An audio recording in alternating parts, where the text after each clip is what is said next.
여러분, 갈라디아 성도들은 유대인이 아니라 이방인들입니다.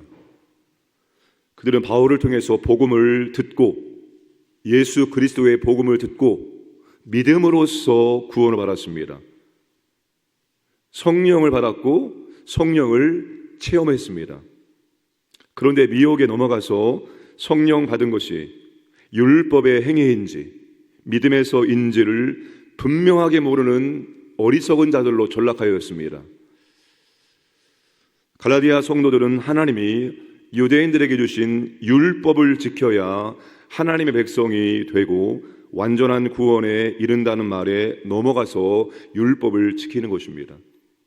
우리가 볼 때는 왜 넘어갔을까 이렇게 생각이 들지만 이게 쉬운 일이 아닙니다. 이방인들은 유대인들에게 접붙임 당한 겁니다. 율법이, 말씀이 하나님이 누구에게 줬습니까? 유대인들에게 준 거잖아요. 이 모든 믿음의 뿌리가 다 유대인들에게 주신 것들로 시작되는 것입니다. 유대인들은 오랫동안 율법을 지키고 할례를 받고 음식법을 지키고 정결례식이라는 것은 그들의 문화입니다. 그들의 삶의 일부분이에요. 그러니 여러분, 이방인들이 유대인들에게 주신 것들 안에 들어왔으니까 당연히 이렇게 하지 않으면 안 되나 보다 생각해가지고 그렇게 할 수밖에 없는 겁니다. 이 쉬운 일이 아닙니다. 다시 말하면 복음에 대해서 확실하게 서 있지 않으면 누구든지 그렇게 될 수밖에 없는 겁니다.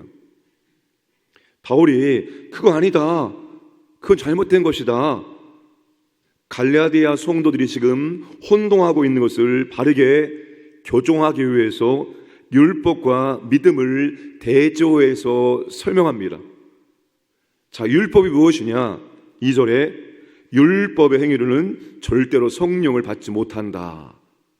10절에 율법의 행위에 근거하여 살려가는 사람들은 다 율법의 저주 아래에 있는 것이다. 왜? 율법은 하나를 못 지키면 그냥 그대로 율법의 저주 아래 갇히게 되는 것입니다. 613가지를 어떻게 철저하게 지킬 수 있습니까? 도저히 지킬 수 없는 것입니다. 11절에 율법으로는 의롭게 되지 못한다. 12절에 율법은 믿음에서 생긴 것이 아니다. 13절에 예수님을 믿기 전에 우리는 율법의 저주 아래 있었던 것이다. 17절에 율법은 아브라함의 언약보다 430년 후에 생긴 것이다. 18절에 율법은 유업을 주지 못한다. 자, 바울이 그런 다음에 믿음을 설명합니다. 2절에 믿음은 성령 받음의 근거이다. 성령은 믿음으로 받을 수 있는 것이다. 5절에 믿음은 성령의 역사하심을, 하나님의 능력을 체험하는 근거이다. 7절에 믿음에 속한 자는 아브라함의 자손이다. 8절에 이방인도 믿음에 근거하여 의롭다고 여겨주신다. 9절에 믿음으로 난 사람들은 아브라함과 같은 복을 받는다. 11절에 믿음은 의인의 삶의 표시이다. 14절에 믿음은 약속된 성령을 받게 하는 거다. 지금 바울이 율법과 믿음을 대조하며 설명하면서 믿음의 우월성을 말하고 있는 것입니다. 그러니까 바울이 율법과 믿음을 대조하여 설명하면서 갈라디아 성도들에게 무엇을 권면하고 있을까요? 너희들이 율법을 지켜서 성령 받는 것도 아니고 의롭게 되는 것도 아니고 구원받는 것도 아니다. 오히려 너희들이 믿음으로 성령 받았고 믿음으로 이렇게 의롭게 되었고 믿음으로 아브라함의 자손이 되었고 믿음으로 아브라함의 유업을 받을 수 있기 때문에 이제는 율법으로 살지 말고 믿음으로 살라는 것입니다. 율법의 저주에서 속량받은 의인들은 믿음으로 살아야 한다는 것입니다. 바울은 믿음으로 의롭게 된 자들은 믿음으로 살아야 한다는 것을 권면하고 있습니다. 여러분, 율법은 육체, 행위를 상징합니다. 율법을 지킨다는 것은 인간의 행위, 인간의 노력, 인간의 종교적 열심으로 한번 해보겠다는 것입니다. 내 의지와 내 노력으로 한번 하나님께 인정을 받아보겠다는 것입니다. 그런데 우리는 행위로 하나님께 인정을 받을 수 없습니다. 이 세상에 사람으로 와서 완전한 삶을 사신 분, 율법의 1.1회까지 완전하게 순종하신 분은 예수님이 유일합니다. 예수님 외에는 누구도 완전한 삶을 살 수 없고 율법을 완전하게 지킬 수 없습니다. 그러니까 인간의 행위로 하나님께 한번 인정받겠다 하는 것은 불가능한 일에 그냥 도전하는 것입니다. 율법은 완전을 요구하지만 범죄한 인간은 그것을 지킬 수 있는 능력이 근본적으로 없습니다. 결국 행위는 인간적인 의로움으로 사람을 판단하고 정죄하게 되어 있습니다. 행위로 내가 잘하면 나보다 못하는 사람들을 정죄하고 그리고 판단하게 되어 있다는 것입니다. 그것은 하나님의 은혜를 망각하고 무시하는 불의가 되어집니다. 그러니까 우리는 율법의 행위, 인간의 행위와 노력으로 사는 것이 아니라 이제 믿음으로 살아야 됩니다. 믿음으로 사는 것은 내 능력과 힘으로 한순간도 하나님의 은혜를 구할 수 없다는 것을 깨닫고, 하나님 원하시는 삶을 살 수 없다는 것을 깨닫고, 하나님이 원하시는 기준에 이룰 수 없다는 것을 깨닫고, 예수 그리스도와 그분의 속량의 은혜를 의지하며 사는 게 믿음으로 사는 것입니다. 왜냐하면 예수님이 십자가에 죽으심으로 내 인생의 모든 저주와 죄책을 다 제거해 주셨고 아브라함에게 약속하신 복을 받을 수 있도록 만들어 놓으셨기 때문입니다. 자, 13절과 14절 말씀을 함께 읽겠습니다. 그리스도께서 우리를 위하여 저주를 받은 바 되사 율법의 저주에서 우리를 속량하셨으니 기록된 바 나무에 달린 자마다 저주 아래 있는 자라 하였습니다. 이는 그리스도 예수 안에서 아브라함의 복이 이방인에게 미치게 하고 또 우리로 하여금 믿음으로 말미암아 성령의 약속을 받게 하려 함이라. 예수님이 율법의 저주에서 우리를 속량하셨습니다. 속량이 뭡니까? 노예의 몸값에 해당되는 돈을 지불하고 노예를 자기 소유로 만든 다음에 해방시키는 겁니다.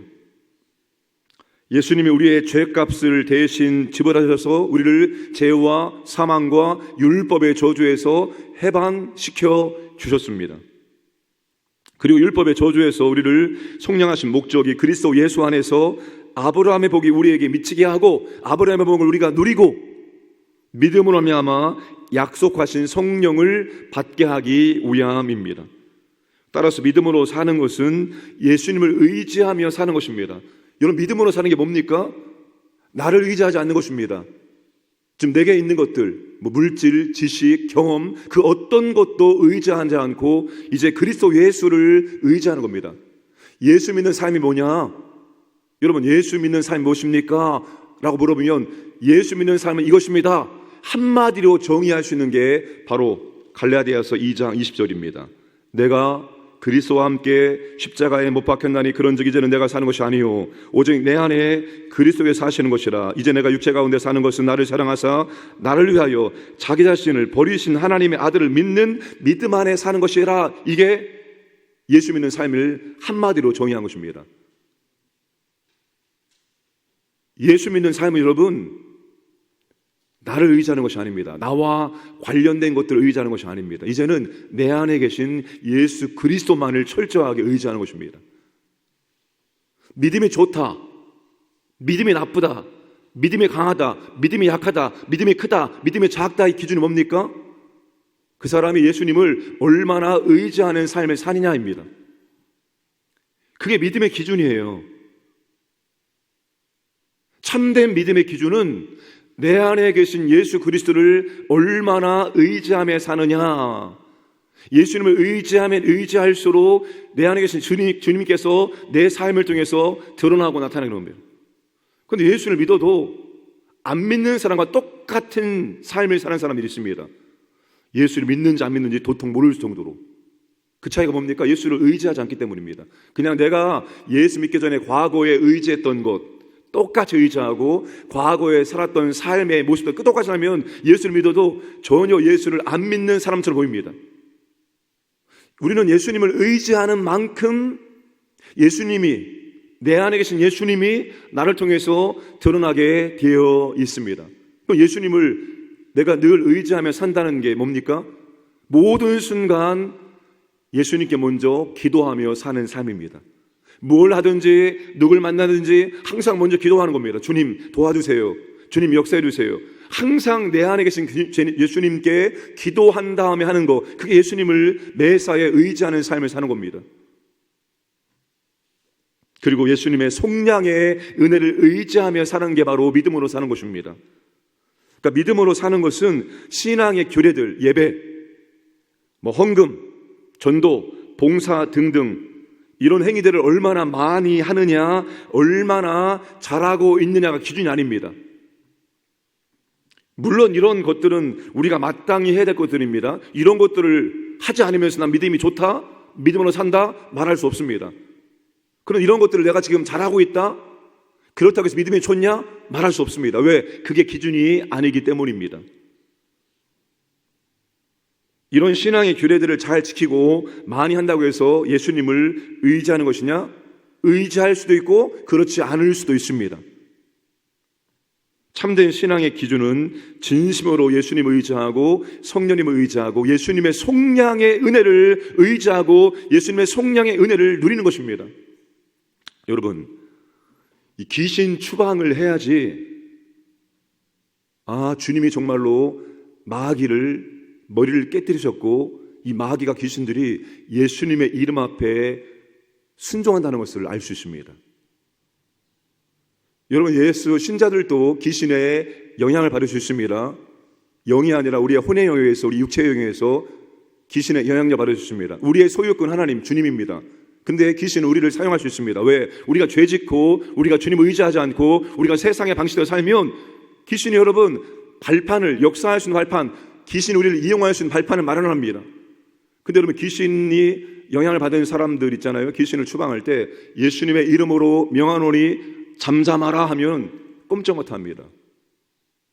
이런 것들 여러분, 우리가 귀신을 추방하면서 예수님의 속량의 은혜가 얼마나 대단한지를, 예수님의 이름의 권세가 얼마나 대단한지를 비로소 우리가 깨닫게 됩니다. 예수님의 이름이 얼마나 막강한 권세인지 모릅니다. 예수님의 이름으로 명하노니 그 말 한마디에 귀신들이 떨고 순종합니다. 이게 예수님의 속량의 은혜예요.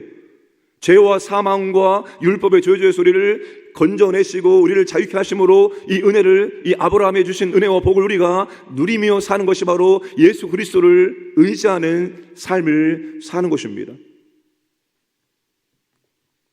그러므로 사랑하는 여러분, 이제 우리가 믿음으로 살아야 하는 것. 의인은 오직 믿음으로 살리라. 바울이 지금 갈라디아 성도들에게 이렇게 말하는 겁니다. 율법과 믿음을 대조하면서 믿음이 얼마나 우월하느냐. 물론 율법의 한계와 율법의 역할을 3장 이제 끝부분에서 바울이 밝힙니다. 그러나 우리는 여러분 율법으로 된 것이 아니라 믿음으로 된 거예요. 믿음으로 구원받고, 믿음으로 성령 받고, 믿음으로 성령 체험하고, 믿음으로 예수님을 의지하고, 믿음으로 그리스도의 속량의 놀라운 은혜들을 믿음으로만 경험할 수가 있습니다. 그러므로 사랑하는 여러분, 믿음으로 살아가시기를 주님의 이름으로 축복합니다. 내가 지금 얼마나 주님을 의지하는지 나는 알 수 있습니다. 다른 사람들은 이분이 예배를 잘 드리고 늘 예배의 자리에 있으니까요.